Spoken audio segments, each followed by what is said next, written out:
రాగి పిండి బఠానీ దోశ. పిండి నానబెట్టే అవసరం లేకుండా అప్పటిదప్పుడు ఈజీగా తయారు చేసుకోవచ్చు.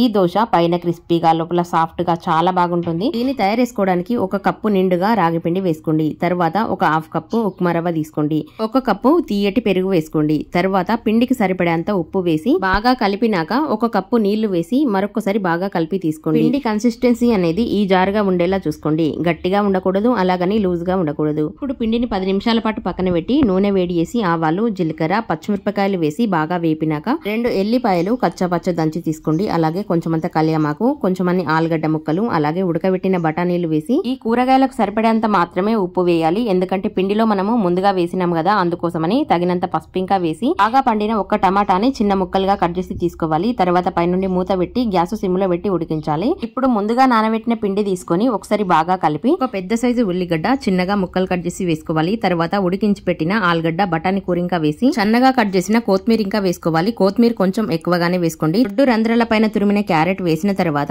ఇప్పుడు ఒకసారి బాగా కలిపినాక ఇల్లు పట్టేట్టుగా ఉంటే కొంచెం వేసుకోండి. తర్వాత దీంట్లో కొంచెం అంత సోడా వేసి మరొకసారి బాగా కలపాలి. మొత్తం అంతా కలిపేసరికి పిండి ఈ జారుగా ఉండేలా చూసుకోండి. తర్వాత కడాయి పొయ్యి మీద పెట్టి కొంచెం అంత నూనె వేసి కలిపెట్టిన పిండి 1-2 చెంచాలు వేసుకోండి. కొంచెం మందంగానే ఉండాలి, మరీ పలసగా ఉండకూడదు. అందుకోసమని ఇప్పుడు పైనుండి మూత పెట్టి గ్యాస్ సిమ్ లో పెట్టి దీన్ని చక్కగా ఉడికించాలి. ఒక సైడ్ బాగా ఉడికిన తర్వాత మరొక సైడ్ తింపి వేసి బాగా వేపితే సరిపోతుంది. చాలా బాగుంటుంది. దీనికి చట్నీతో అవసరం లేకుండా ఇలాగే తినేయొచ్చు.